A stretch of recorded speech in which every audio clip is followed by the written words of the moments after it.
बाराबंकी में पहली बार वेटलैंड्स के प्राकृतिक वास पर आधारित फोटो प्रदर्शनी का शानदार आयोजन किया गया।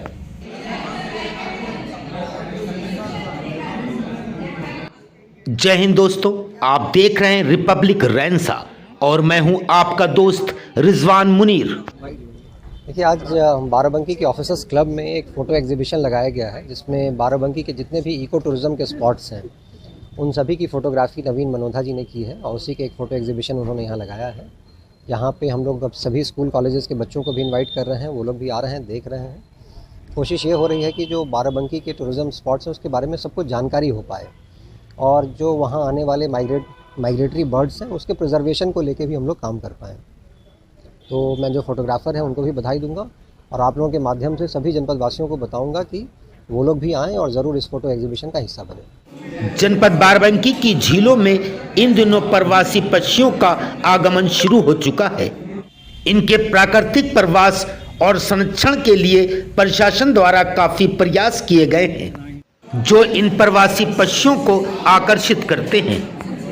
उत्तर प्रदेश की राजधानी लखनऊ से सटा हुआ जिला बाराबंकी जैव विविधता का खजाना माना जाता है और इसी विशेषता का प्रदर्शन करने के लिए प्रशासन के सहयोग से वाइल्ड लाइफ फोटोग्राफर व सचिवालय सेवा के अधिकारी नवीन बनोद द्वारा ऑफिसर्स क्लब में एक फोटो प्रदर्शनी का आयोजन किया गया। लास्ट ईयर 296 जो है गढ़वा में आई है सेंसस की बुकिंग हो गई, लेकिन सर वो गढ़वा था तो और अच्छी और है तुम बनाओ कलर चेंज, कुछ बर्ड्स में कलर चेंज है। ये बुलबुल है सर, दोनों अलग अलग ब्रीड है, रेडमेंटेड है, सिपाही ये अब गर्मी में है सर। ये धान चरचरी है, धान के खेतों के आसपास है, ये भी एक तरह की और एक यूपीपीसीएफ के एमडी संजय प्रसाद द्वारा इस प्रदर्शनी का उद्घाटन किया गया।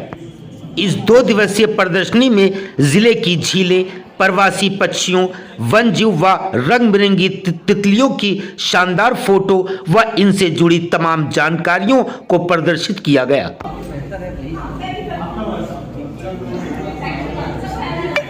मात्र जन जागरूकता था और बच्चों को जोड़ना, खासकर कुछ शोध के छात्र भी लखनऊ यूनिवर्सिटी से आए हैं, उनको भी हम जोड़ रहे हैं और स्कूल के बच्चे और खासकर इसके साथ ही नागरिक जो हमारे बाराबंकी के हैं उनको ये समझाना है कि हमारे वेटलैंड्स कितने ज़रूरी हैं, उनको बचाना कितना ज़रूरी है पर्यावरण के लिए। और मेरा पूरा थीम ही वेटलैंड है और ये मैंने अपनी प्रदर्शनी में करीब 222 फ़ोटोज़ लगवाई हैं जिसमें 150 से ज़्यादा स्पीसीज़ हैं बर्ड्स की और करीब 14 से ज़्यादा रेप्टाइल्स और एनिमल्स हैं। हमारा न्यामतपुर फॉरेस्ट है, हमारा सरायबरई लेक है, सलारपुर है, न्यामतपुर जंगल है, उसका कमरामा वेटलैंड है, सगरा है, किरकिच्ची है। तो इन सभी वेटलैंड्स पे मैंने करीब यहाँ के जो 60 वेटलैंड हैं जिसमें से 14 बड़े वेटलैंड्स हैं उनको मैंने फोकस करके अपनी फ़ोटोग्राफ़ी को यहाँ तक मैंने पहुँचाया है। और डीएम सर का, संजय सर का मैं बहुत एक तरह से शुक्रिया आभार व्यक्त कर रहा हूँ। संजय सर खुद एक वाइल्ड लाइफर है और उन्होंने मेरे इसको एक्सेप्ट किया एक बार में ही कि ठीक है मैं आ रहा हूँ और मैं करूँगा। तो मैं इतना ही कहूँगा, बाकी एक बार आप विज़िट कर लेंगे तो और अच्छा लगेगा। मैं चाहता हूँ कि ये स्प्रेड आउट हो और इसका उद्देश्य मात्र लोगों को बताना है कि बाराबंकी कितना रिच है अपनी बायोडाइवर्सिटी को लेकर के। आपने कई वेटलैंड का विजिट किया है बाराबंकी? जी। कितने प्रकार की बर्ड्स दिखी हैं, किन किन कंट्रियों की बर्ड्स वगैरह? देखिए, माइग्रेटरी बर्ड्स का टाइम जो है वो यहाँ पे अक्टूबर से वो आना शुरू हो जाती हैं और लगभग मिड मार्च तक रहती हैं, जिसमें डक्स हमारे, गूज हैं, क्रेन्स हैं और करीब माइग्रेटरी बर्ड्स का करीब हमारे ख्याल से 40 से 50 माइग्रेटरी बर्ड्स मैंने कैप्चर किया है जो डक्स हैं। और माइग्रेटरी बर्ड्स करीब 100 के आसपास होती हैं जिसमें हमारे वुड बर्ड्स भी हैं कुछ और वेटलैंड बर्ड्स भी हैं कुछ हमारे। तो ये करीब मैंने 150 से ज़्यादा स्पीसीज़ जो है मैंने स्पॉट किया है और कुछ बर्ड्स तो मैं शायद उनको डिस्प्ले नहीं कर पाया, उनकी फ़ोटोग्राफ्स अच्छी नहीं थी, लेकिन करीब 200-250 के आसपास बर्ड्स स्पीसीज़ मैंने पूरे बाराबंकी में कैप्चर किया। मेरा फोकस बर्ड्स रहती हैं और बाहर में ऐसा क्यों है कि वो सब प्रवासी पक्षी हैं? देखिए, कुछ तो बात है, मैं भी ये सोचता हूँ उसका रीज़न है कि हमारा बाराबंकी का जो वेदर है और ख़ासकर जो यहाँ का लैंडस्केप है और जो यहाँ पे नदियाँ हमारी जैसे कल्याणी है, घाघरा है, गोमती है, सुमली नदी है, रेट है, तो उनका जो कैचमेंट एरिया है उस कैचमेंट एरिया से यहाँ का जो जलवायु है और जो यहाँ की भौगोलिक दशाएं हैं वो बहुत अच्छी हैं। बहुत सुरक्षित माहौल है बाराबंकी में, और बाराबंकी में सुरक्षित माहौल होने से ही यहाँ पे प्रवासी पक्षी प्रवास करते हैं। और दूसरा, यहाँ पे थोड़ा सा अन्य ज़िलों की अपेक्षा मैंने देखा है कि पोचिंग नहीं होती है, कम होती है थोड़ा बहुत, लेकिन यहाँ कम होती है। लोगों का उन पक्षियों के प्रति बड़ा पॉजिटिव जो है रुख रहता है, तो ये भी एक रीज़न है।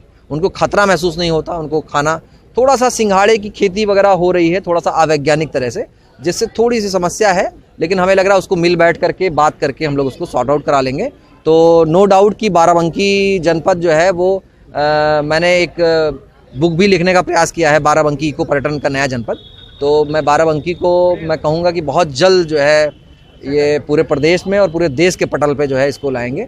एक सराही झील है जिसकी माननीय प्रधानमंत्री जी ने अपने मन की बात में तारीफ़ की थी। वो उस समय राजीव शुक्ला जी SDM हुआ करते थे, मेरे मित्र भी हैं वो, और उन्होंने काफ़ी प्रयास किया था, लेकिन अभी मैं देख रहा हूँ कि थोड़ा सा वो वहाँ की स्थिति ठीक नहीं है, लेकिन उसको हम लोग प्रयास करेंगे।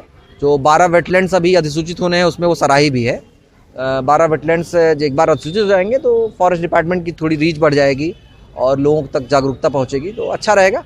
और बाकी मैं ये कहूँगा सभी मीडिया बंधुओं से कि एक बार आप विज़िट करिए, और अगर मैंने इंडिविजुअल कैपेसिटी पे किया है, अगर कोई कमी महसूस हो तो प्लीज़ मुझे बताइए, है ना, तो मैं उसका कोशिश करूँगा कि उसको बेहतर कर पाऊँगा। नवीन बनोद ने बताया कि इस प्रदर्शनी का उद्देश्य लोगों को जागरूक करना तथा छात्र छात्राओं को वेटलैंड की जरूरतों का महत्व बताना है। इस प्रदर्शनी में लगभग 220 से अधिक फोटो प्रदर्शित किए गए।